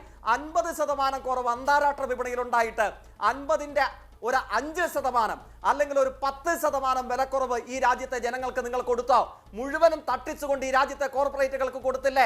അവരുടെ മേശപ്പുറത്ത് നിന്നും വിഹിതം എണ്ണി വാങ്ങി ഈ രാജ്യത്ത് തടിച്ചു വീഴ്ത്ത രാഷ്ട്രീയ പ്രസ്ഥാനമല്ല നിങ്ങളുടേത്. എന്നിട്ടാണ് ഇവിടെ വന്നിരുന്നിട്ട് ഉജ്ജൽ യോജന, ക്ഷേമ പ്രവർത്തനം.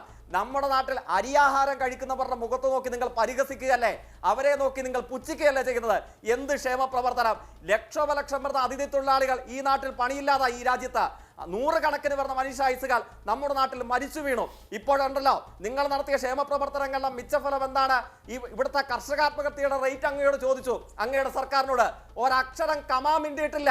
കോൺഗ്രസ് സർക്കാരിന്റെ കാലയളവിൽ ഒരു പ്രത്യേകത ഉണ്ടായിരുന്നു. 10,000 പേർ കർഷകർ ആത്മഹത്യ ചെയ്തിട്ടുണ്ടെങ്കിൽ അതിലൊരു 8,000 എങ്കിലും എന്ന് പറഞ്ഞ് കണക്ക് വെക്കുമായിരുന്നു. ഇപ്പോഴാവട്ടെ കണക്ക് പോലുമില്ല. ഇവിടെ നമ്മൾ കണ്ടുകൊണ്ടിരിക്കുന്നത് എന്താണ്? ഈ ഹംഗർ ഇൻഡെക്സ് ലോകത്ത് പ്രസിദ്ധീകരിക്കപ്പെട്ടപ്പോൾ എന്താ ഇന്ത്യയുടെ യാഥാർത്ഥ്യം? 76% ട്രൈബലുകൾ പട്ടിണി കിടക്കുന്ന രാജ്യമാണ് ഇന്ത്യ. 74% പട്ടികജാതി വിഭാഗത്തിൽപ്പെട്ടവർ പട്ടിണി കിടക്കുന്ന രാജ്യമാണ് ഇന്ത്യ. ഈ രാജ്യത്തെ നോക്കിയിട്ടാണോ BJPയുടെ ബഹുമാനീയനായ പ്രതിനിധി അങ്ങ് പറയുന്നത് ഞങ്ങൾ ക്ഷേമ പ്രവർത്തനം നടത്തിയെന്ന്, ഞങ്ങൾ ഈ രാജ്യത്തെ പുഷ്ടിപ്പെടുത്തിയെന്ന്, ഞങ്ങൾ ഈ ഉജ്ജൽ യോജന കൊടുത്തു എന്നുള്ളത്? നാണമാവുന്നില്ലേ അങ്ങേക്ക്? ഈ വസ്തുതാപൂർണമായ കണക്കുകളുടെ മുമ്പിൽ വെച്ചുകൊണ്ട് ഇങ്ങനെ പച്ചക്കള്ളം ആളുകൾ കാണുന്ന ഒരു മാധ്യമ സംവാദ മുറിയിൽ വന്നിരുന്ന് പറയാൻ ഇങ്ങനെയൊന്നും പറയില്ല. ഇവിടെയാണ് അങ്ങ് കേരളത്തെ നോക്കി പഠിക്കണമെന്ന് പറയുന്നത്. അപ്പോഴാണ് അങ്ങ് വാദം ഉന്നയിക്കുന്നത് കേരളത്തിൽ റേഷൻ കടകളിൽ നിന്ന് കിറ്റ് കൊടുക്കുന്നു, ക്ഷേമ പെൻഷൻ എല്ലാ മാസവും എത്തിക്കുന്നു, പട്ടിണിയില്ലാത്ത സ്റ്റേറ്റായി രാജ്യത്തൊന്നാമതായി കേരളം മാറുന്നു. അപ്പോൾ പറയുകയാണ് കേരളത്തിന്റെ ആ നികുതി വിഹിതത്തിൽ നിന്നും കുറച്ച് കൈയിട്ട് വാരി അതുകൂടെ അങ്ങോട്ടേക്ക് നൽകണമെന്നുള്ളത്. അങ്ങയുടെ ദുഷ്ടബുദ്ധി, കേരള വിരുദ്ധ മനോഭാവം എന്താണെന്ന് ഈ ചർച്ച കാണുന്ന ജനങ്ങൾക്ക് നല്ല ധാരണയോടുകൂടെ തിരിച്ചറിയുന്നുണ്ടാകും. ഇങ്ങനെയൊന്നും ഒരു മനുഷ്യനും BJPക്കാർ മനുഷ്യന്മാരാവാൻ പാടില്ല എന്നൊന്നുമില്ല. ഒരു മനുഷ്യനും BJP ആയാലും ഒരു മനുഷ്യനും ഇങ്ങനൊന്നും പറയാൻ പാടില്ല. അത് സാമാന്യ ജനതയോട്, സാധാരണക്കാരന്റെ ജീവിതത്തോട്, നമ്മുടെ രാജ്യത്തെ കോടാനുകോടി വരുന്ന ദരിദ്രരോട് ചെയ്യുന്ന മാപ്പറിയിക്കാത്ത ഞാൻ വേഗം ഈ ചർച്ചയിലേക്ക് മടങ്ങി വരാം. ഇനിയിപ്പോ എത്ര രൂപയ്ക്ക് പെട്രോൾ വിൽക്കാൻ തയ്യാറായാലും വാങ്ങാൻ നമ്മൾ സന്നദ്ധരായി കഴിഞ്ഞോ എന്ന ചോദ്യമുണ്ട്. നമ്മൾ അങ്ങനെ നോർമൽസിയിലേക്ക് എത്തിയോ എന്നത്. അതിന് മുമ്പ് ഒരു ഇടവേള, വേഗം വരാം.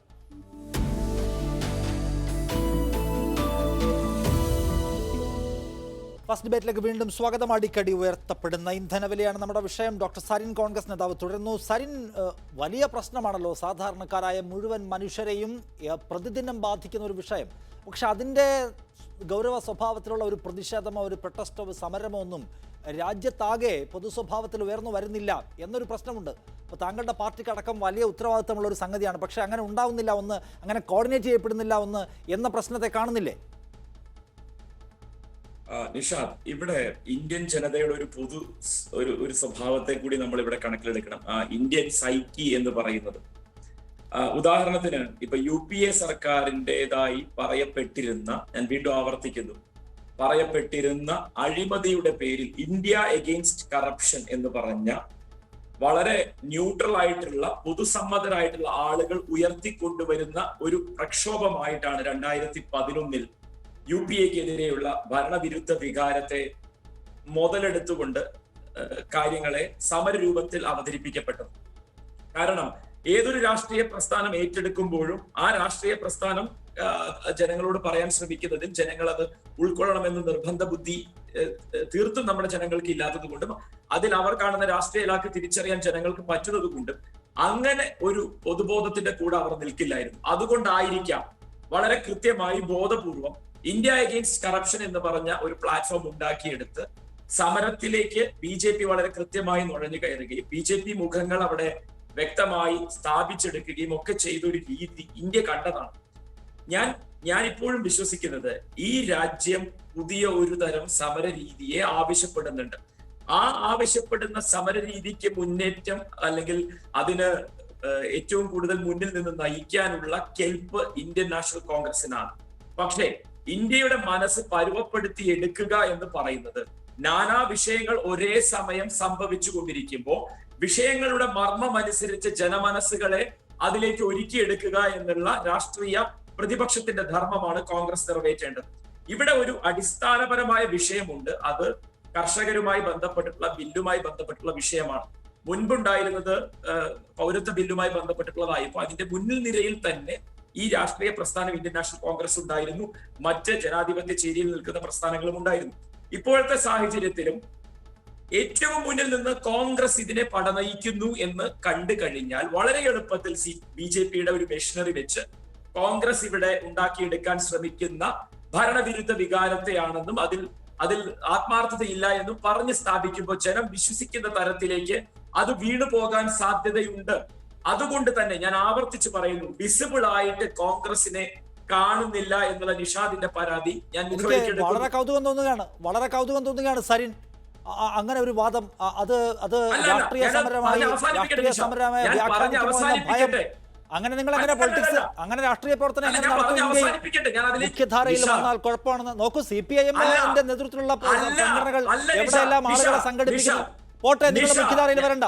ഞാനൊന്നും പറഞ്ഞിട്ട് നിങ്ങൾ മുഖ്യധാരയിൽ വരണ്ട, നിങ്ങൾ സംഘടിപ്പിക്കുന്നുണ്ടോ? ഞാനിതൊന്ന് അവസാനിപ്പിച്ച് നിഷാദ് ചോദിക്കുന്നതിന് ഉത്തരം പറയാം. നിഷാദ്, പാകിസ്ഥാനെതിരെ നടന്ന സർജിക്കൽ സ്ട്രൈക്കില് ഇന്ത്യ എന്താണ് അവിടെ കൊണ്ടേ ചെയ്തത് എന്ന് ചോദിച്ചപ്പോ എന്തായിരുന്നു ആ തെരഞ്ഞെടുപ്പിന്റെ ഫലമുണ്ടായത്? നിഷാദ് പറയണം. ആത്മാർത്ഥമായ ഒരു വിഷയത്തെ ഉന്നയിച്ച് ജനമനസ്സുകളിൽ ഇതിനെയെല്ലാം മുതലെടുക്കേണ്ടത് ഇവിടെ അടിസ്ഥാനപരമായ ജനങ്ങളുടെ വിഷയങ്ങളെയാണ് കൈകാര്യം ചെയ്യേണ്ടതെന്ന് ഒരു മനുഷ്യൻ 2.5 മാസം ഓടി നടന്ന് പറഞ്ഞപ്പോ ഇന്ത്യൻ ജനത അതിനെ എങ്ങനെയാണ് തട്ടിമാറ്റിയത്? പെട്രോൾ ഡീസൽ വില വർധന, കർഷക സമരം കണ്ടില്ലേ? അത് സർക്കാർ അതിന്റെ മുമ്പിൽ വിറങ്ങലിച്ച് നിൽക്കുകയല്ലേ? അത് ജനങ്ങളെ ബാധിക്കുന്ന, ജനങ്ങളെ എഡ്യൂക്കേറ്റ് ചെയ്യുക. ഞാൻ പറഞ്ഞത് രാഹുൽ ഗാന്ധി ട്വീറ്റ് ചെയ്യുക, മുന്നിൽ നിന്ന് സംസാരിക്കുക എന്നല്ല. നിങ്ങൾ നിങ്ങളുടെ മെക്കാനിസം ഉപയോഗിച്ച് താഴെ തട്ടിൽ പോയി ജനങ്ങളെ പറഞ്ഞ് ബോധ്യപ്പെടുത്തി ജനങ്ങളെ സമരമുഖത്തേക്ക് കൊണ്ടുവരണം. നമ്മൾ മഹാരാഷ്ട്രയിൽ കണ്ട സമരമില്ലേ? ഇപ്പോൾ പഞ്ചാബിലും ഹരിയാനയിലും രാജസ്ഥാനിലും കാണുന്ന സമരമില്ലേ? ജനങ്ങൾ നയിക്കുന്ന സമരം. അതിനവരെ പ്രാപ്തരാക്കാൻ നിങ്ങൾ എങ്ങനെ ഇടപെടുന്നു? അതാണ് ചോദ്യം. നിങ്ങൾ മുന്നിൽ നിൽക്കുന്നതിനെ കുറിച്ചല്ല. കേൾക്കാനുള്ള സൗമനസ്യം കാണിക്കുക. ഈ കർഷക സമരത്തിനെ 1.5 മാസങ്ങൾക്ക് മുന്നേ ഈ നിലയിലേക്ക് എത്തിച്ച നേതാവിന്റെ പേര് രാഹുൽ ഗാന്ധി എന്ന് തന്നെയാണ്. തടയാമെങ്കിൽ തടഞ്ഞുള്ളൂ എന്ന് പറഞ്ഞ് ഹരിയാനയുടെ ബോർഡറിലും പഞ്ചാബിന്റെ ബോർഡറിലും ഈ സമരം നയിച്ചത് ആരാ?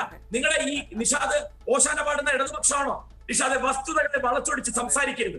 അതുകൊണ്ടാണ് ഞാൻ വീണ്ടും പറയുന്നത്, ഇവിടെ ഈ സമരത്തിന് മുന്നോടിയായി ഇതൊരു വിഷയമാണ് എന്ന് ഈ ഇന്ത്യൻ മനസ്സുകളെ ബോധിപ്പിച്ചതും അതിന് കൃത്യമായ വിത്ത് പാകിയതും കോൺഗ്രസ് ആണ്. അമരീന്ദർ സിംഗ് എന്ന് പറയുന്ന മുഖ്യമന്ത്രിയുടെ റോൾ, ഇന്ത്യൻ യൂത്ത് കോൺഗ്രസ് പഞ്ചാബിലും ഹരിയാനയിലും രാജസ്ഥാനിലും വഹിക്കുന്ന റോൾ, ഇതൊന്നും ചർച്ചയ്ക്ക് വെക്കരുത് കേട്ടോ.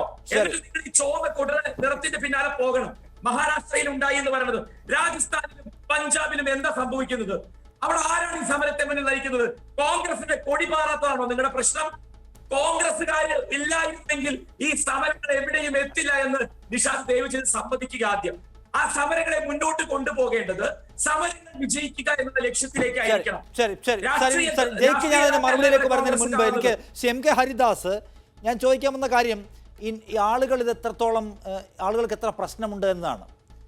ഈ ഇന്ധനവില കൂടുക എന്നതിനോട് ആളുകൾ യൂസ്ഡ് ആയെന്ന ചോദ്യത്തിന് താങ്കൾ അങ്ങനെ ഉത്തരം പറഞ്ഞില്ല. ആളുകൾ അങ്ങനെ യൂസ്ഡ് ആവുക എന്ന് വെച്ചാൽ 100 പേർക്ക് വരെ ഈസി ആയിട്ട് എത്താൻ പറ്റും. അപ്പോൾ അത് ഉണ്ടാവുമെന്നാണോ നമ്മൾ മനസ്സിലാക്കേണ്ടത്?